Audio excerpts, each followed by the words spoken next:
Good afternoon and welcome to the Kerry Garden Show. Alan Finn here with you again at Boyles of Killorglin, and while the weather has changed, the jacket is on, there's still plenty of things to do in the garden. So today we're going to be talking about plenty of tips that we can do here in the garden. And what do we need for that? Well, we need no one but our garden expert Trish. Trish, how are we doing? I'm very good, Alan, thank you very much. I'm glad you have the jacket on now because I know, loads of work to be done. And there's been a change, there's been a bit of a change in the weather, hasn't there, Trish? Now, in fairness, we had a lovely start of the week and then the rain has come. The temperatures you can definitely find at night time. I actually put the heat on there one night.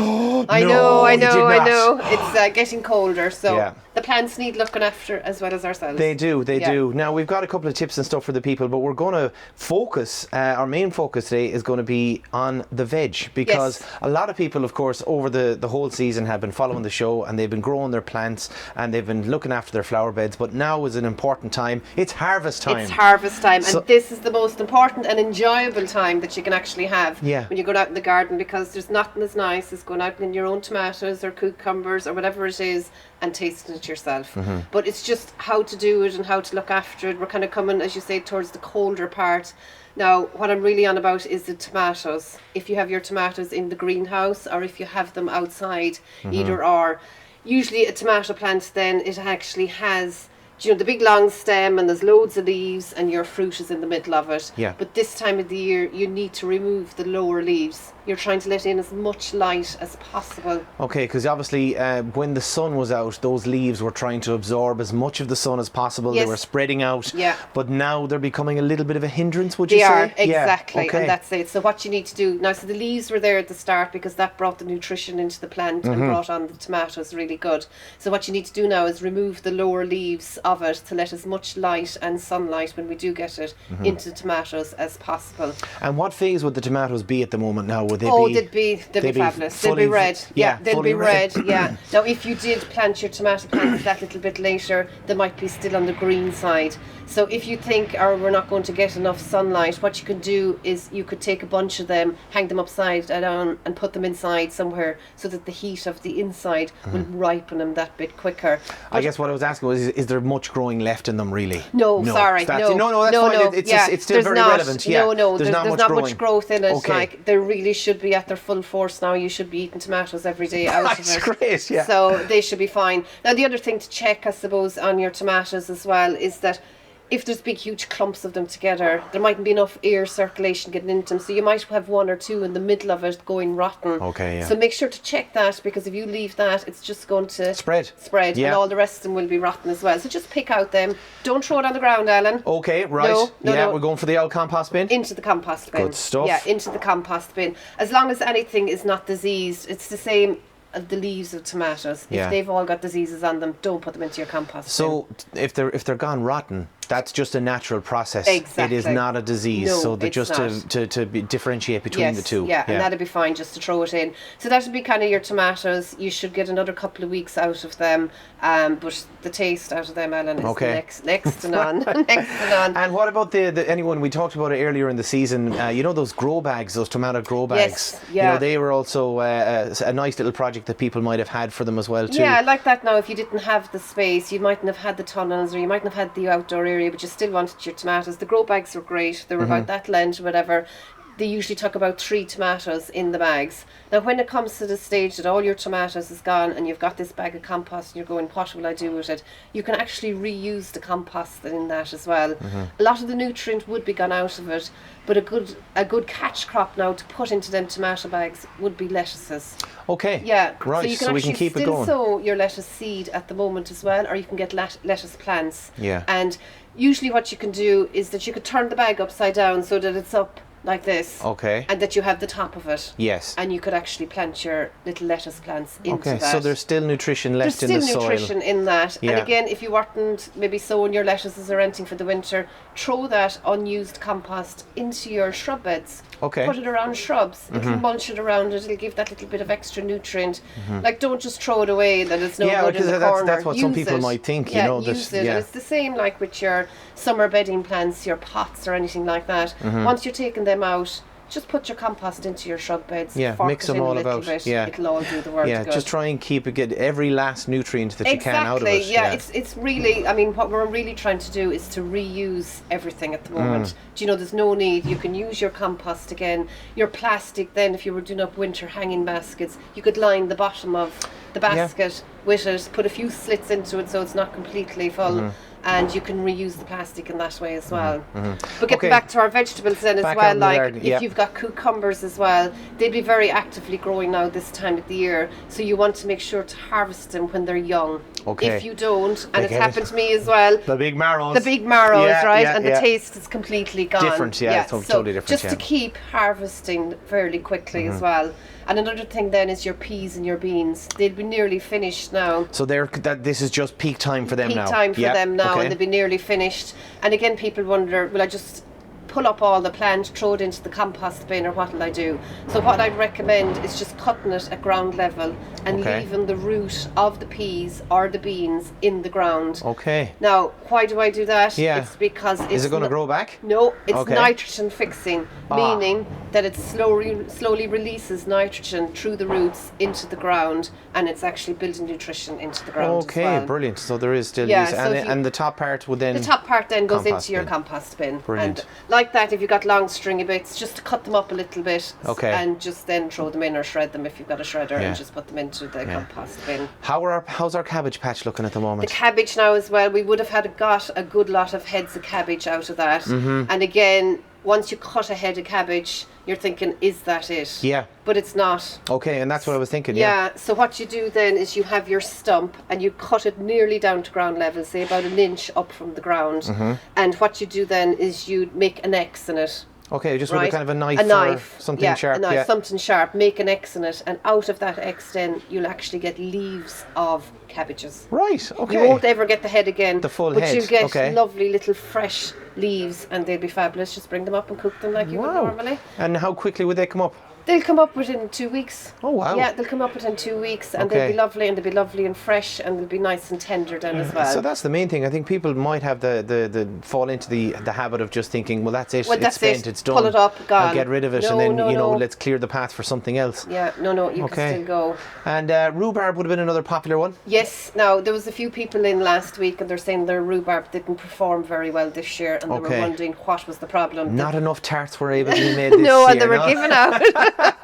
And they were saying, like, they've had them for years upon years. So my first question was, did you ever divide them? And they looked at me and they go, no. So it's not weather related? It's not weather related. What happens with a rhubarb, right, it gets bigger and bigger each year, but it gets very congested, and then there's so many stems trying to come up of rhubarb, and in the end it's competing with each other, and it's not throwing out anything any good. That's true, because you can see them getting very, very big, and I do always wonder about it. So what you'd actually do then is what's called dividing it. So you'd get a spade, a sharp spade, and you just actually slice it down into the side of it or into the middle of it, and divide the plant, and you could plant it somewhere else. And would you go right down a couple of inches into the ground? Right down. So what you need to do... You're trying to get some of the root system. Yeah, with the rhubarb you actually get what's a crown. It's kind of like a hard thing at the top, right? Okay. And then you have the roots underneath. Yeah. So you need the crown and some of the roots as well. Okay. And if you put a spade right down, so you'd be going down maybe about a foot. Okay. Right? Yeah. And then to divide them apart. So sometimes you might be better off just getting 2 spades, digging down, and then prise them apart. Yeah. So would it be half a crown you're taking away, really? Then is what you're talking about. Depending on the size. If the rhubarb is really big, you could make 4 pieces out of it, or 2 pieces, or whatever, and you could just plant them somewhere else. And would you maybe go to an area of the garden that maybe doesn't have as much stuff going on, or has maybe had something else growing there? Can you do that? But you can do it like in the veggie patch anywhere, or you can put it into pots, deep pots then as well, if you wanted to. Now, the good thing about rhubarb is that it likes a lovely lot of, we'd say, horse manure or cow manure. Okay. We sell it in bags here inside the garden centre. It has to be well rotted. When you're replanting it, put plenty of that down with it. So dig a nice big hole, put in your, say, farmyard manure, and then that'll do it then as well. Okay. So that should be fine. Great. Super. Now another one as well is a lot of people seem to be buying the oranges and the lemons and the limes. Yeah, I remember we covered some of these citrus trees and fruits before, and even olives and stuff like that. I'm like going, are we really going to get them? But they have become a big trend just because of the kind of Mediterranean look for them. Yeah, and it's also as well, everybody's outdoor gardening and city garden and everything, and they might have patios, and Yeah, and it you looks know lovely. they're putting these oranges and the lemons and everything because there's a fabulous scent off the flower. But now is the time to be thinking of bringing these plants indoors. They're not going to last long out in this No, weather. if the first Definitely frost not. gets them, they'll They're be gone. Okay. So you need to bring them inside. Now, like that, then don't put them near a radiator. Don't put them near a draft. Okay, they nothing need too good dry. light. Okay. Right, they need good light is the main thing, just to keep them happy. You keep them more on the dry side, as in watering wise, over the winter rather than too wet. But you don't forget about them now altogether. yeah. Just barely keep them It's moist. not going to be like the house plant in the corner. who Yes, does I know. And then very little. next spring you're going, oh God, I should have left it out. I might have had a better chance. Uh-huh. But you need to bring it in before the frost comes, Okay. or you will lose it. Okay. Now, I suppose on that as well, if you have got tender plants that are outside, I know we might be a little bit away from frost, but it'll be on top of us before we know it. Yeah, we just don't know. I Yeah. guess it's so unpredictable, really, like And when it could just start. to make yourself aware, going, oh, that's a tender plant, I need to bring that in. That was my next question. What would we be talking about tender plants? Tender plants, then you're talking about, some people actually bring out their house plants, or there's some shrubs that might be a little bit more tender, Okay. even your herbs and things like that, Yeah. that you need a good flush of growth in them for the winter time to use them. Mm-hmm. You need to bring them closer to the house, but you can also, you don't have to bring everything in, because obviously you're not going to have space for everything No, inside. jeez, I was going to say to be like, Yeah, where would like everything it's else? even like your geraniums and all that you would have grown for over the summertime. Okay. Do you know, they can be reused next year and they will come, but if the frost hits them, they'll be gone. Okay. So you could actually, this is called a white fleece, and you could just throw this over it if there's a night's frost and take it off the next day, and Okay, that will do it fine great. for that.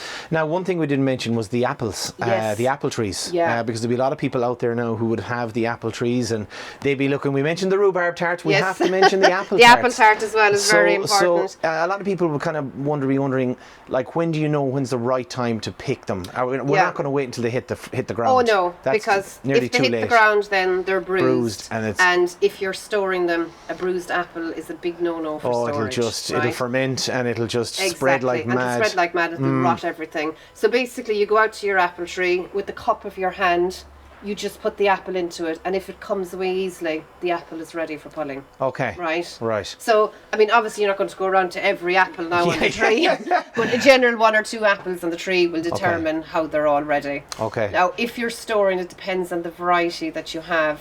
If you know the Okay. variety you have, come into the garden centre. I can tell you whether it's a good store or just eat it straight away, basically. Okay. Do you know, like you have a Bramley apple, which would be a very good cooking apple. Cooking apples, yeah. That's fantastic for storage. Okay. But then you have another one called Grenadier, and the inside of that is lovely and fleshy and white and fluffy. Okay. No good for storage. Okay, right. Needs to be kind of used straight away. So if you had 2 cooking apples, the Grenadier and the Bramley, you'd use your Grenadier now, And you'd save the store Bramley. your Store the Bramley. Bramley. Okay. Now, I suppose when we're on about storage as well, like a lot of potatoes, you know, the early crops and the mid crops, whatever, the main crops are coming now. If you're storing them, it's very important to keep a check on them. The same with your apples and your potatoes. Check them wherever you've stored them, that there's no rotten ones. Because as you said, one rotten one could destroy Ruin the whole batch, crop. yeah. So every now and again, every couple of weeks, just go in, root through them or whatever, and if there's any rotten ones, take them out. Now, I suppose a good way to store potatoes as well, if you didn't have space to be lying them all around, is, you know, the Hessian bags, the brown Hessian bags. Right. If you had them, to put them into that, because they're breathable. Oh, yes. Yeah. Yes. So they're not going to rot. So that would be a good way to store your potatoes as well, or store them in crates as well. Yeah. Just And as well, somewhere. you can just pile them up in the corner as opposed to taking up, You as you said, too much space. but make sure it's a dry area and there's not an awful lot of humidity Okay. in the shed or whatever Right. that you have. Needs a bit of ventilation and as you well, should be fine too. then at that as well. Yeah.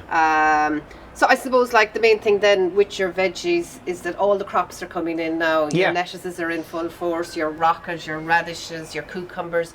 Your peppers is another thing as well. If they're not ripening enough, you could bring them into a bit of warmth then as well. Even put Okay. them on the kitchen windowsill. Yeah. Do you know, where the sun, if it does, and the heat, that'll bring them on that bit quicker then Yeah. as well. As for the likes of your cauliflowers and all that, your broccoli is another one as well that you could actually cut. The top off, same as the cabbage? The same as the Okay. cabbage. You won't get a big, huge head of Floret, broccoli, no. but you'll get the small little florets coming. Oh, lovely, and keep yeah. them going as long as you Yeah. can, like. And definitely very important that you use your composter. Now, with the composter, you might have different things going into it. You'd have the leaves of your cabbage. You could have pruning cuttings or whatever. So the compost bin mightn't exactly be full of good compost to use at the moment, and you Okay. want to speed it up. So there's this product here, it's called Garrotii. Now it's excellent for breaking it down, and it breaks it down fast. So if you were to put in a layer of fresh compostable materials, put a layer of the Garrotia and then put your next. So it's like an activator. Yes. It's an activator. And speeds up the process. It speeds it up. Now if your compost bin is kind of on the dry side as well, you're better off to water it. Okay. It doesn't like to be too dry. Right. And of course the best thing ever Moisture. is to take it all out and turn it. Turn it. Yeah. If you're looking for a gym workout or something like that. And that's obviously if you had you know, something that you would be able to lift and move and turn around and stuff like that, you know. Yeah. And that is again all preparing for the next time and the next season, and making sure that everything is going. Great. Right, well listen, that is loads of things covered, and I think there'll be plenty of veg had, plenty of tomatoes anyway, and potatoes had, and cucumbers as they awfully say, they say it awfully. Did I say that there now? You did a couple of times. I wasn't going to say it, but I guarantee you somebody else will. But listen, Trish, as always, thanks so much for all the tips again this week. That is all we have time for here on the Kerry Garden Show. We will of course be back very soon. So for all of you who are watching and listening, thanks very much for tuning in, and we'll talk to you next time. Happy gardening.